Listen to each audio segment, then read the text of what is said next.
Kickstarter as a funding platform always breeds innovation, and today we are lucky we get a foursome of innovation with Sports Friends, a compendium of four incredibly varied and accomplished games, all available in one package. Now, this Kickstarter project has a lot of moving parts. Who are we talking to today, and how are each of you individually related to this phenomenal upcoming game? So I'm Ramiro Corbetta. I made a game called Hokra. That's one of the four games that's part of Sports Friends. And I'm Noah Sasso, developer of Bar Ball, another of the four games. And not present, we have Bennett Foddy and Doug Wilson, who are working on Super Pole Riders and Johann Sebastian Joust, respectively. Now, with this Kickstarter package, you are looking at four games for one. What exactly is Sports Friends? Well, so Sports Friends is it's a compilation of games. They're four games. They're completely different games. We each developed them separately, but we're bringing them together as one game. So it's not going to be like a bundle. It's not like you get four separate files and you install them separately. It's going to feel more like we keep calling it the indie version of Wii Sports. Mm-hmm. It's like you get into a menu and there's these four different games in there, but they're all tied together as one package. They're one single game. Mm-hmm.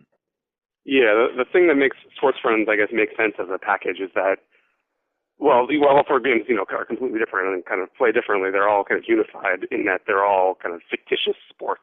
Okay, they're like video games that are more about kind of competition and playing with, other people in the same place, rather than, I don't know, the kind of solitary single-player experience or kind of telling a story or something. So there is a method to the madness sort of thing. These are games that do have that common theme of this is our amazing indie innovative way of what a Wii Sports thing is. Kind of like that? Yeah, exactly. Now, how did... I feel like people get a little confused because we say indie like Wii Sports and they think it's all going to be motion controller games. Mm-hmm. And actually, Johann Sebastian Joust is a motion controller game, but the other ones are all just standard controller games. And it's more along the lines of them being local multiplayer games and games that you come together with your friends and you play them and it's like kind of it's almost old school, which is weird that it's old school. This feeling of four friends sitting on a couch together and playing together or against each other and talking trash and all that. Harkening back to the era of split screen gaming sort of thing. Yeah, exactly. Yeah, that's something that a lot of people have commented on actually is how. That's something that people don't do much anymore. Like Halo 4 is kind of a counter example, but it's one of the few games that you can bring home and play like in the same room with your friends because it features a split screen. But kind of things have moved away from that, and now everything is kind of over the internet. And it's a feature that a lot of people don't even bother with anymore. So well, yeah, I just think it is unfortunate because I believe that's a lot of ways that people are even introduced to gaming that they're now, a big part of, even if they're in the industry, is going to a friend's house as, pubescent adolescents or something like that, and playing these multiplayer split screen, sort of games. Now, how did all of these like-minded developers like yourself really get together and choose Kickstarter to release these products? What made it appealing, the idea of using Kickstarter, and really, how did you all find each other, sort of thing? Well, so for finding each other, first of all, we're all friends just through the indie community. Noah and I know each other from just the New York indie scene. I met Doug through Baby Castles. I don't know if you know Baby Castles. It's this like indie arcade like gallery space in New York. It's kind of like this really crazy space that shows video games and it's kind of part of the New York art scene. And then I actually first heard of Bennett through Baby Castles, but Bennett was friends with Doug from the European indie scene, and we all came together around this. Doug and I were friends, and I really liked Joust, and he really liked Hokra, and we were talking for a long time about how to release, especially Hokra, how Hokra could possibly be released because it's a fairly small game, and by itself it's a harder sell. But we're like, there's got to be a way for these local multiplayer, small minimalist games to have a space, and we started so Doug and I started talking to our friends, and we talked to basically our friends who were making games that were similar to the kinds of games that we cared about, and really good ones. I mean, there's not obviously we weren't looking for any local multiplayer game. We're looking for the really outstanding ones, and we ended up hooking up with Bennett and Noah because we like their games so much. I guess another angle of this is the No Quarter exhibition, which both Ramiro and I were part of. Mm-hmm. And this is something that the NYU Game Center organizes every year, and it's kind of a big party where they commission several games from a couple different developers and kind of unveil them at this one night where they have a kind of put them up in this big room and have a big party. And kind of the theme of the event is kind of this same idea of like kind of bringing gaming to like public spaces. Mm-hmm. And so the first year there was actually this game Nidhogg, which some of your listeners might have heard of, was kind of premiered there, and that kind of made a big splash and kind of toured around the world afterward and won a bunch of awards. And then the year after that, Hokra, Ramiro's game, which is kind of like a kind of almost like a hockey kind of like not quite a variant, but kind of a soccer like hockey kind of inspired team-based competitive game, was released, and it was a huge hit and kind of a lot of screaming and yelling in competition. And then the year after that, the game that I'm working on, Barbari Ball, was commissioned, which is kind of like a 1v1 or 2v2, kind of like almost like a volleyball with martial arts and kind of like flying in the air. And so all these games kind of like were kind of designed to be played in public and ended up, drawing huge crowds and, inspiring a lot of trash talking whenever they were displayed. So it kind of made sense to put them together and just make something that people could bring home and kind of set up these kind of events. And it's also something people had been asking for a long time. Yeah. I mean, Nidhogg is not a part of our package, but it's a game that has been kind of people have been clamoring on the internet for it ever since it's been was premiered at No Quarter. And so there's a hunger for these kind of games, but I think it's just a matter of, like Ramiro said, figuring out exactly how to get them to people in a way that makes sense, because they don't really fit this paradigm of a $60 game you buy or even a $20 game that you buy on Steam individually at least. And Doug's game Joust, I mean, there has been this it's becoming a complaint kind of thing on the internet where it's like, where is Joust? We want to play Joust. We keep hearing about Joust and we can't play it. So we felt like this was a good way of getting these games out that, to different degrees people are asking for, and Joust more than any of the other ones. But with all our games, we've had people just, we show it at these events and people are saying, okay, when can I play it? And we keep saying, oh, soon. So this was our way of finally getting it out there. Now, specific, you talked about it a lot there, but specific to Kickstarter, I know you said you were able to find common ground and you were able to get together in these common sort of workplaces at the events.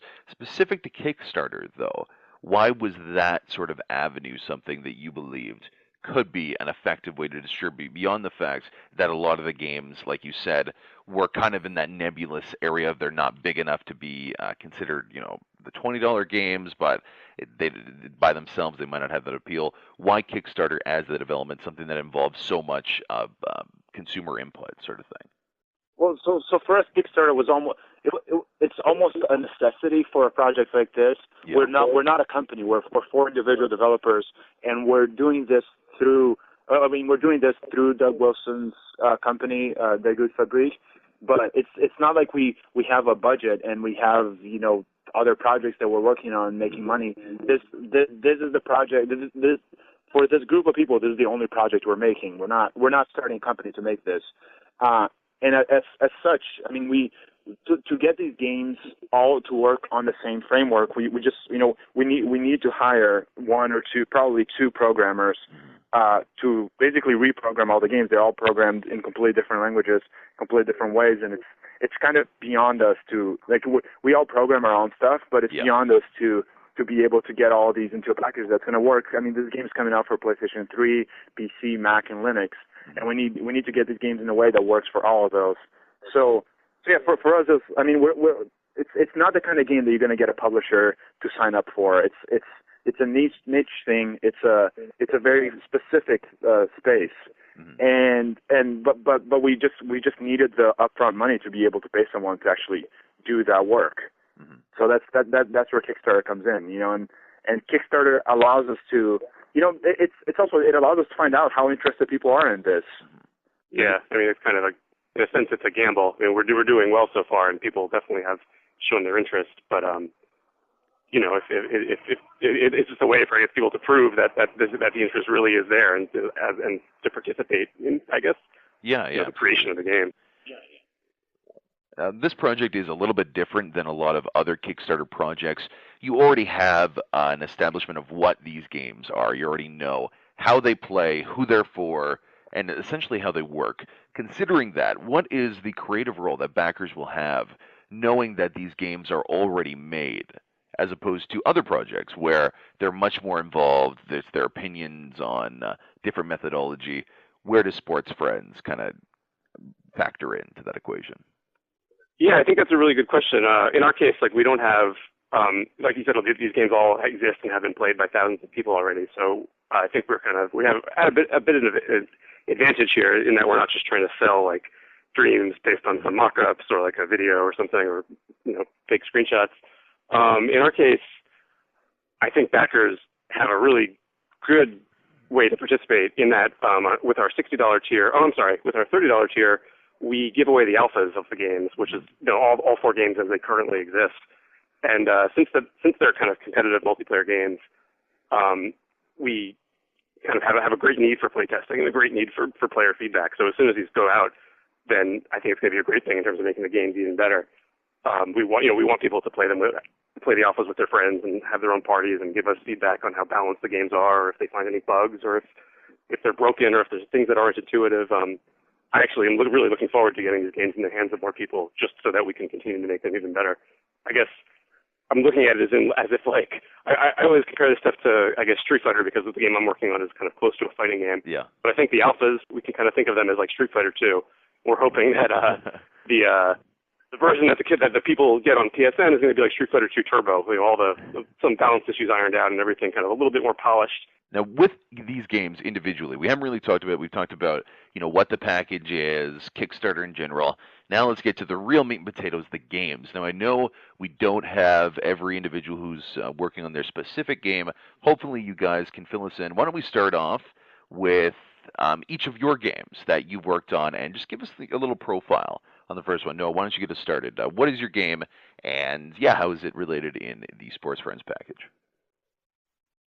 Sure. The game I'm working on is called Barabari Ball, and it's kind of a sports game crossed with a fighting game. Players basically duel over control of this ball, and they need to dunk it in the goals that are on either side of the screen. Mm-hmm. And each time a player scores a goal, they get a point, but you can also fall into the goal yourself, get knocked in by the other player, and then you'll lose a point. And it's it's pretty simple, but hopefully there's a lot of layers and pretty competitive. Players have a great deal of control over their characters, and there's a number of characters and levels to choose from. Kind of the core of the game is this idea that players have a number of jumps. So they have a huge amount of control in the air, and then when they expend all of their jumps, they can touch the ground for them to slowly regenerate. And visually, it has, I would say, a very unique sort of style. Can you speak to that a little bit? Because I'm watching videos of it right now, and it's pretty. It's not like something you've really seen before, I think. Yeah, a lot of people compare it to a 2600 game, which I think is I like that. It's some similarity there. It's not entirely accurate. Yeah. It's like very smooth. A lot of like kind of bright colors, but some like really nice animation too. Some really frenetic motion that's captured really well in something that is not at all like a 2600 game. Yeah, no, there's a lot of technology there that definitely wouldn't be possible until this generation or previous generations of consoles. There's a lot of like camera motion. There's a lot of like really fluid physics. But overall the look is kind of stark, like a lot of kind of abstract shapes and kind of giant swaths of color. And the audio actually kind of contributes to that too. It's all the sound effects in the game are recorded by a friend of mine who plays tabla, which is a kind of Indian percussion instrument. If people aren't familiar, plays in a lot of like sitar music, really intense, frenetic, like tonal percussion hits. So it's really kind of distinctive sounding. It's something that I'm really happy with. Who would you say this game is for? This particular Barabari Ball. Who is this game for, and how do people play it? That you've seen at least. I think it's for anybody who likes, games that are kind of simple at their simple to play, but kind of have a lot of depth and kind of a lot of possibilities that kind of come up when you play head to head with someone who's relatively skilled. Like the thing that makes me the happiest is watching people who are good at the game play, and they kind of do a lot of incredible maneuvers. It's like watching an episode of Dragon Ball Z or something. You see people fly and kind of getting behind each other and kind of spiking each other into the water and then recovering, and it can get really tense. I mean, it borrows a lot from existing fighting games, and there's a lot of ideas from Smash Brothers in there. But you know, at its core, it's a sport, and you're not trying to kind of KO the other player. So you're kind of coming at it from a different context, which changes a lot of the way it plays. And yeah, I mean, how you play, it basically comes down to you just kind of try to have control over the ball. You need to get the ball where you want it to be. You don't want to leave yourself vulnerable. So the other player will retaliate. I mean, when you watch people play, it looks kind of closer to something like volleyball or soccer. Yeah. Not as kind of directly competitive, although there's certainly elements of that. All right, excellent. Now on to Romero's game, Hokra. Watching videos of it right now. What is Hokra, and who is the game for, really? So, like, I keep describing Hokra as a minimalist sports game. I started making it out of my, like, I like sports games a lot, and I for the last, especially for the last 4 years, so I've been playing a lot of FIFA. I mean, I grew up playing soccer video games a lot, and I mean, I also just play real life sports, and I'm really into them. And it was actually just a little exercise in programming at first. I was just like, I'll do a top-down, like some top-down passing physics where with just like a single screen with just one character passing against the walls. And the game kind of grew out of that. And as it grew, what I kept aiming for was to find that feeling I really enjoy in sports games and bring it to everyone. Because I feel like a lot of people, I mean, both people who are not hardcore gamers, but even people who are really into games are very likely to just skip on sports games. Yeah. I feel like the kind of crowd that plays FIFA or whatever the latest hockey game or basketball game or football game is it's a sports crowd. It's a different crowd from the gamer crowd. Absolutely. And I think there's some really interesting parts of sports games that are for everyone. But everyone kind of gets lost in this, either you have this fantasy of being a soccer player or being the manager of Barcelona or whatever, or if you don't, you're not going to play FIFA. And also, then the other side of it, from the non-hardcore gamer perspective, is that FIFA is a game that uses every single button on the controller. Yeah. And then 2 or 3 of those buttons are just modifiers that if you hold them down, they make all the buttons do something else. So literally in FIFA, there's easily 30 moves in FIFA, and learning a game like that is just super daunting.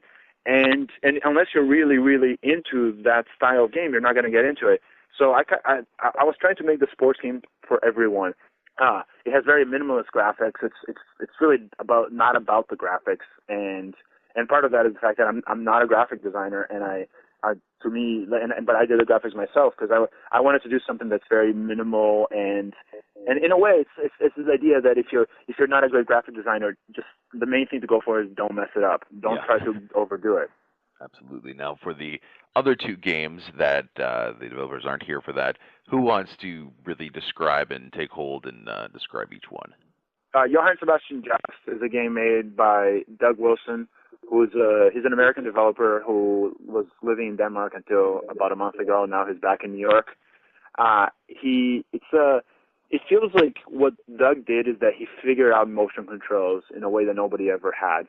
Everyone was trying to use motion controls. It almost feels like when you play Joust, you figure out that everyone else was doing it wrong. Yeah. And the thing with Joust is that it's a very, very simple game. It uses the PlayStation Move controller. It's 7 players can play. You can play with 2 players, but it really gets more interesting. The more players you have, the more interesting it gets. And he even has a crazy hacked up version that supports 18 players. Oh, wow. But talking about the regular game, it's let's say you have 7 players, up to 7 players. They each have a PlayStation Move controller in their hands, and the Move controller lights up, and then all the players can move as fast as the music is going. So if the music is going slowly, you can only move slowly. If the music is going fast, you can move faster. And the deal is you're trying to make other people move too fast. So basically, if someone's Move controller shakes faster than what is allowed by the speed of the music right now, they're out. So what it creates is it creates this almost like martial arts battle where people are moving up to each other, and you're trying to shake the other person's controller hand, normally with your free hand, while holding your controller away from them so they can't shake your controller. And then somebody will just sneak up to you because you're not paying attention and hit your controller and you're out. So that happens a lot. But it's a very, very simple game, and it's so good at drawing people in. I mean, I've played a bunch of times in public spaces and parks or something like that, and especially when it's getting dark and there's all these move controllers, and they're all lit up, and people just congregate, and it creates a circle around it. It almost has like a bit of like, I don't know if you know the Brazilian fighting style capoeira where there's a circle around the people playing. It kind of does that. It's like almost like there's a fight happening in the streets and everyone wants to watch it. But then people slowly join in and get lost in the game. Sounds absolutely amazing and innovative. And finally, we cannot forget Super Pole Riders. Who wants to tell us a little bit about that? Because it also looks like a pretty fun experience. Super Pole Riders is Bennett Foddy's contribution to Sportsfriends, and it's basically, I mean, it's a fictitious sport. It's kind of two players face off against each other, and they need to use these enormous pole vaulting poles to push the ball kind of into the other player's goal. So they have so Foddy's game he's probably most well known for is QWOP, which is the ridiculous running simulation where the player tries to make a Olympian run, just run to the end of a track. But you have control over the thighs and the legs of the player, of the character. Mm-hmm. And so it's preposterously difficult to actually make him run. You fall on your face the first dozen times you try, and then gradually you can take one step forward, another step forward. And Pole Riders is kind of similar in the sense that it's extremely there's a steep learning curve, and a lot of the fun kind of comes from the unpredictability and the way you kind of fight with the system as much as you fight with towards the goal. Mm-hmm. And like QWOP, it's extremely well crafted. Like QWOP has a pretty sophisticated physics simulation under it, and the way you control it is it's really frustrating, but it's really kind of compelling too, because you can kind of tell that everything you're doing is causing an effect in this kind of really complicated system that makes sense, but you're just not quite sure how, or you're not quite sure exactly how much pressure you need to apply. So Pole Riders is like that, and it's beautiful too. The way the poles animate are kind of really kind of gorgeous, and the backgrounds are kind of his own kind of style. And it's not really pixel art, but it kind of almost looks like a quilt. And the sound is beautiful, like how I mentioned. Bari Ball kind of uses a lot of tabla sounds to kind of create its soundscape. I think it's a viola, or maybe a cello. That's a viola. In Pole Riders. Yeah, it's kind of beautiful. You've got a lot of kind of scraping of the strings, and it's a really interesting game that kind of fits really well with the other three. And so Pole Riders already exists. Pole Riders has been played all over the world at our own tournaments. Yeah. The Sportsfriends tournament. But Super Pole Riders is going to be a kind of an enhanced version, hopefully continue to balance it and add features based on what we've learned from testing so far. It should be really interesting. Absolutely. Well, thank you both for taking the time to talk. Really do appreciate it. It does seem like this is the sort of product that you really got to grab if you want to bring your friends together, something to do on any sort of weekend night, and you don't really have that sort of product right now. You don't really have that sort of game in the market right now that is adaptable for perhaps an older age group, someone who's a little bit older that enjoyed games similar to this in the past and want a new sort of challenge and still want to play with their friends. So I wish you all the best within Sportsfriends. Really looking forward to it. Thank you so much for having us. Absolutely. I'm Andy Borkowski, Video Game Sophistry. Remember to check out the Kickstarter page for Sportsfriends. It's available. There's going to be links all over this video, every description that you see. It's going to be easy to find. Make sure you contribute. When is the final day that people can contribute to get their hands on this game? So the last day is Monday, December 10th. So please help us out before then. There you go. Well, thank you very much both for taking the time. I really appreciate it. Make sure you check this out. I'm Andy Borkowski, Video Game Sophistry.